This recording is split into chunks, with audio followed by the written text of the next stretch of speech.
This is a Confederate submarine. In the year 2000, when it was raised from the seabed, 8 dead men were still inside. Everyone at his station. Nobody had moved to escape. They were the crew of the first submarine that had ever sank an enemy warship. The submarine was called the H.L. Hunley, Confederate iron, 39 feet long. Her final commander was just 26 years old, Lieutenant George Dixon. In his pocket, he carried a $20 gold coin bent by a Union bullet that saved his life at the Battle of Shiloh just 2 years earlier. In 1995, a search team found H.L. Hunley tilted on her side in the mud just 4 miles off of the coast. When archaeologists found the whole crew still inside, Dixon's coin was still in his pocket. For 156 years after the attack, nobody knew how they had died. Then, in 2020, someone finally worked it out. To understand why any of this happened, you have to understand the situation the Confederacy was in 1864. By early 1864, the American Civil War had been going for almost 3 years. It had already killed more Americans than any war before or since, and the South was losing. One of the reasons was the Union Navy. From the beginning of the war, the Union had blockaded southern ports. The strategy was simple: squeeze the Confederacy economically, cut off its exports of cotton and its imports of food, iron, weapons and medicine. By 1864 it was working. Southern cities were starving, Confederate armies were fighting with worn-out equipment, and the economy was collapsing. One of the most important southern ports was Charleston. Charleston was where the war had started on Fort Sumter in April 1861. By 1864, a permanent Union fleet was stationed just outside of the harbour, cutting off almost all traffic. The Confederacy needed a way to break the blockade. They had no navy to speak of. Their ironclads were bottled up in the port.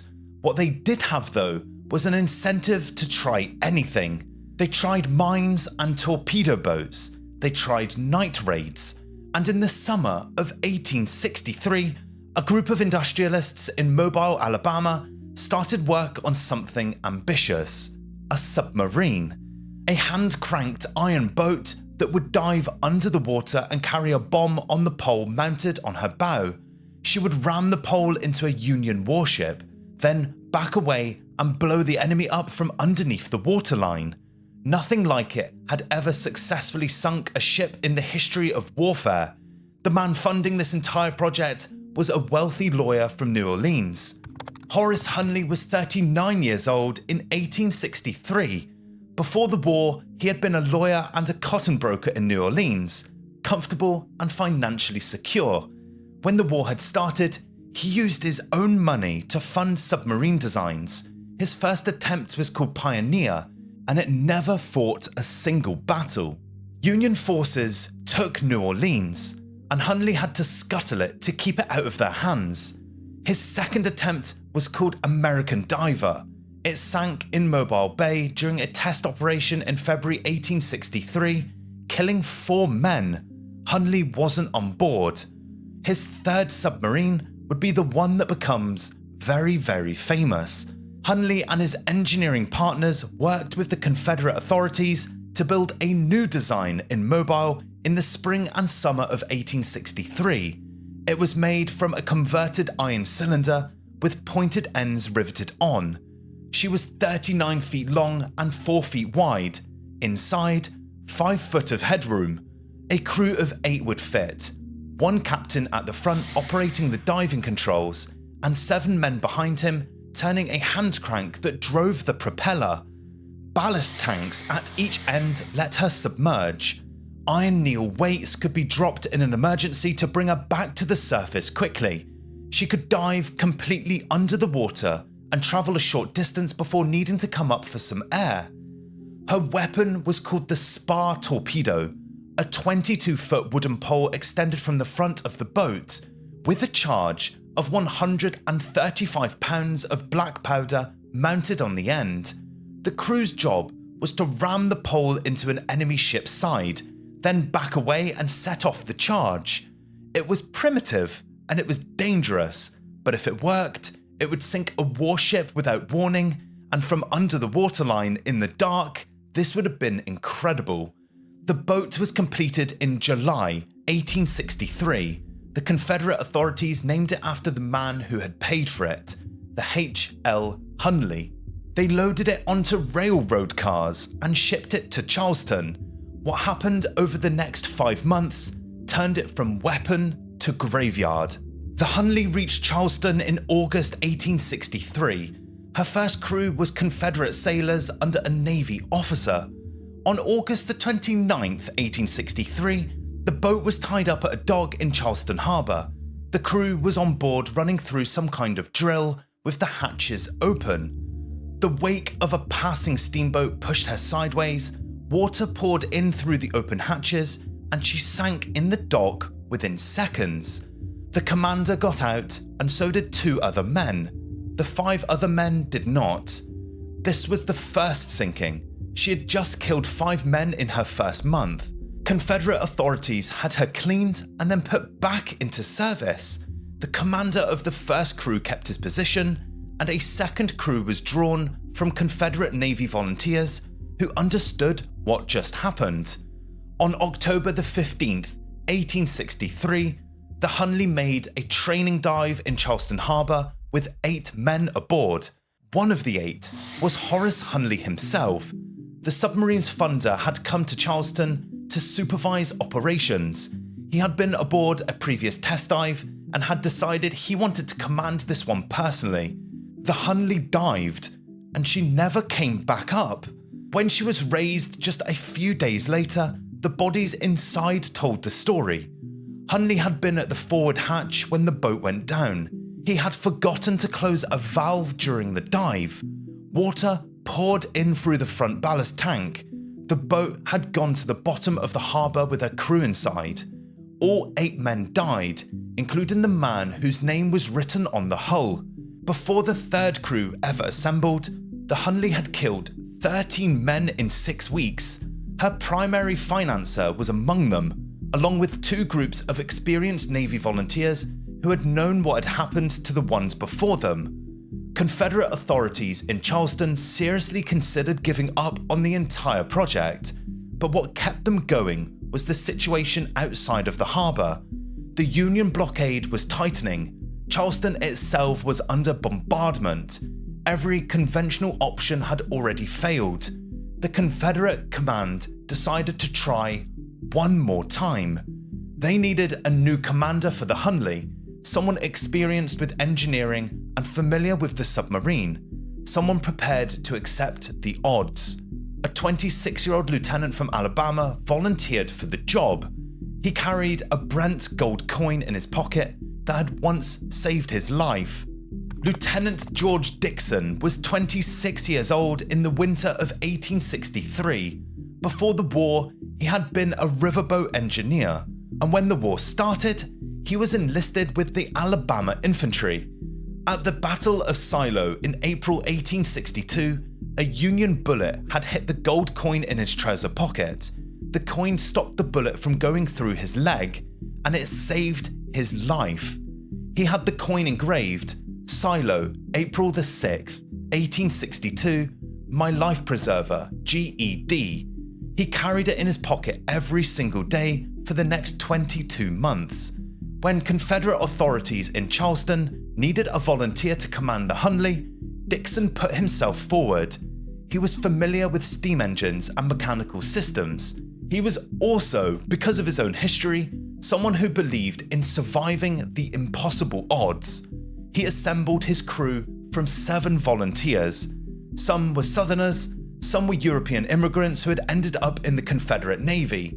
The oldest was a 45-year-old waterman from North Carolina named James Wicks, married with 4 daughters. The others were younger, in their 20s and 30s, but all of them knew about the first 2 crews. All of them have climbed onto this boat anyway. Through the winter of 1863 and 1864, they trained. They took the Hunley out into Charleston Harbor, they learned her controls and how to dive and surface. they practiced the attack pattern with the spear torpedo. By February 1864, they were ready, and they were just waiting for the right night. So the mission. February 17th, 1864, a cold, clear evening, calm seas, and an ebb tide. The Hunley left her base on the coast just after 6 in the evening. She turned east into open water and set course for the Union blockade line. Her target that night was the USS Housatonic, a Union sloop of war, 205 feet long, 12 guns, and a crew of about 160 men. She was one of the ships enforcing the blockade outside Charleston Harbor. The Housatonic was anchored about 4 miles offshore. Her crew was on the standard blockade duty, alert but not expecting an attack. Just before 9 in the evening, one of the Housatonic's officers saw something in the water about 100 yards from the ship. What he thought at first was just a plank or a piece of driftwood was moving towards them under its own power. The alarm went off though. Union sailors ran for the rails and rifles. They opened fire on the object in the water. Their bullets just bounced off of the iron hull. The Hunley kept coming. She hit the Housatonic on her starboard side, below the waterline. Dixon rammed the spar torpedo into the ship's side. He backed the Hunley away and triggered the detonation. 135 pounds of black powder exploded against the hull of the Union warship. The Housatonic began sinking almost immediately. She went down in less than 5 minutes. Most of her crew got into the rigging and lowered boats. 5 of them were killed in the explosion and the sinking.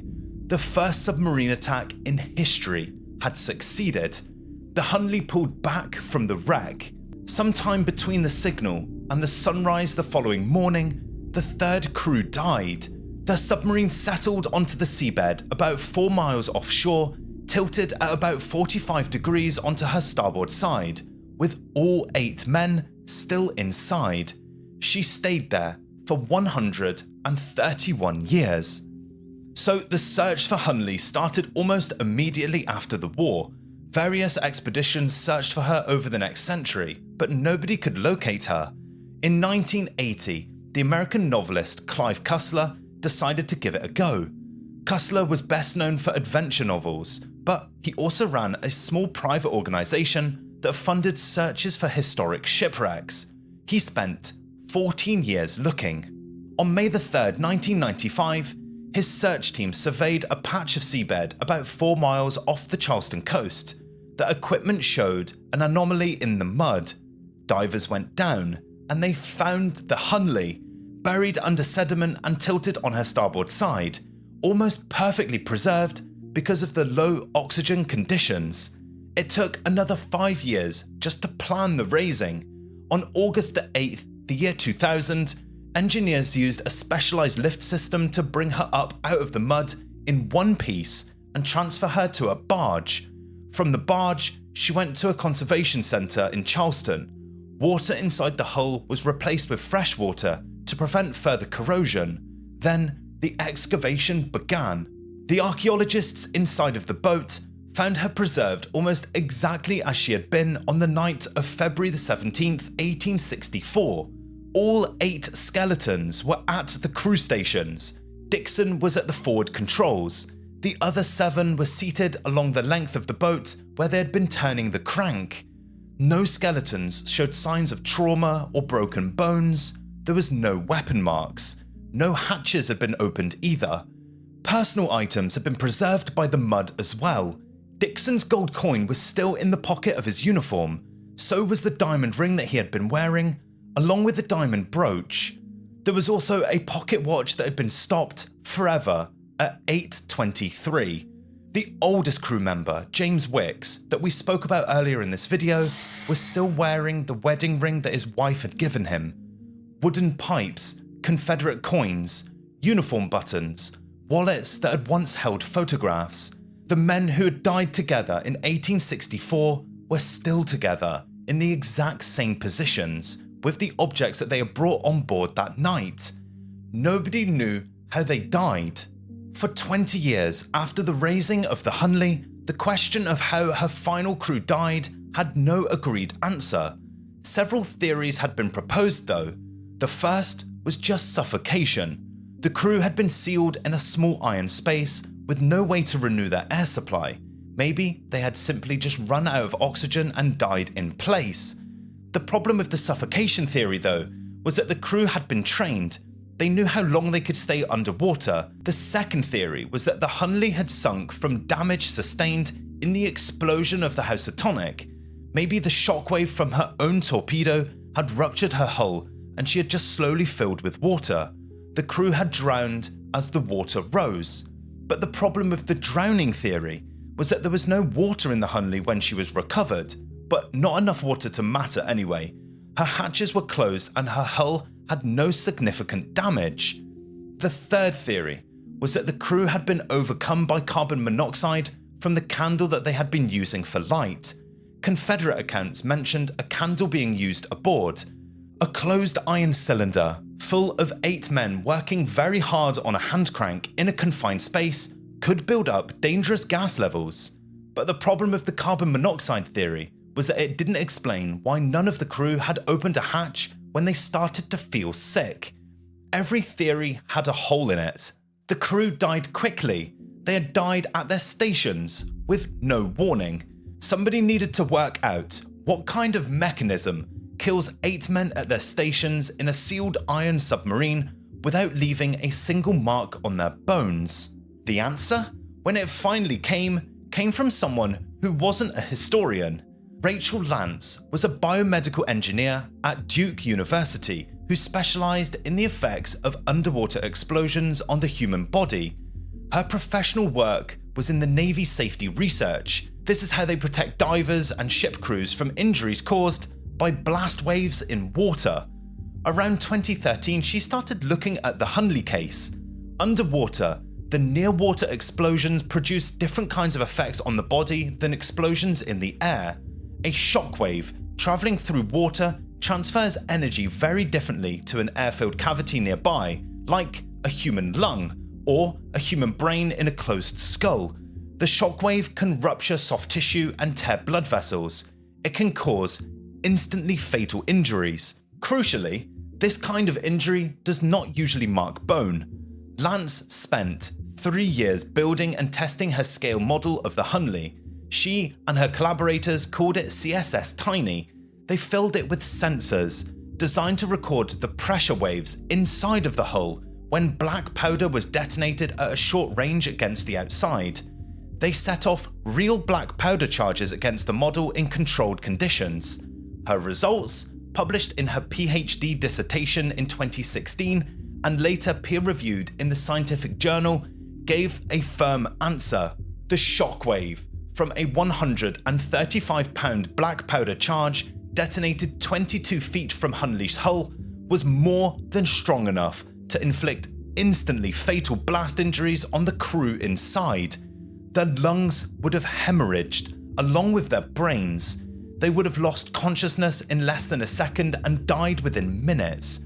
All of this would have happened while they were still strapped to the crank that they had been turning. The Hunley had killed her own crew with the shockwave of her own torpedo. Then she had drifted, unpiloted, until she settled onto the seabed with her lights still on and the crew still at their stations. 156 years after the attack, we finally know what happened. On April the 17th, 2004, the crew of the HL Hunley were buried. It happened in Charleston. The bodies of Dixon and the 7 other crew members were placed in individual coffins. A funeral procession moved through the city. Estimates of the crowd ranged from 6,000 to 10,000 people. Many wore period Confederate uniforms or 1860s civilian dress. Horse-drawn carriages carried the coffins while marching bands played. The procession took hours to complete. It was called at the time the last Confederate funeral. The 8 members of Dixon's crew were buried at Magnolia Cemetery alongside the earlier Hunley crews, the 5 men that had died in the first sinking and the 8 that had died with Horace Hunley in the second. 21 men in total, the complete casualty list of the submarine. The funeral was controversial. Some who attended saw it as a memorial for individuals, men who had died bravely in a weapon that had already killed 13 of their predecessors. Others saw the scale of the procession, with its period uniforms and its marching bands, as a political statement about the American Civil War and the cause the Confederacy had fought for. Both readings are legitimate. The men themselves had volunteered to crew a machine that they knew was likely to kill them, and they did it for the side of the war that killed 750,000 Americans and that their side lost. What happened to them inside that boat, in seconds after their own torpedo went off, was one of the worst ways to die of the 750,000 people that did. Then the burial was over, and the Hunley crews of 1863 and 1864 at last, all in the same ground. Dixon's gold coin is in the Conservation Centre in Charleston, along with the submarine he died in and the personal effects of the crew that died with him. It still has the engraving he put on it in 1862. It was in his uniform when he did what nobody had ever done before, and sank a warship from under the waterline. Then it stayed with him for another 138 years in the mud at the bottom of the Atlantic, while the war he had died in ended, and the country he had died against moved on without him. Somebody once called the coin his life preserver. It preserved his life exactly once. And that's it from me, guys. I've never heard of this story before, and it was absolutely fascinating to learn about. Let us know in the comments your thoughts on the video. Have you ever heard of the Hunley before? And also any ideas you think would be a great video for us to upload next time. My name's Joe, thank you so much for watching. On screen right now, 2 videos I think you're going to absolutely love.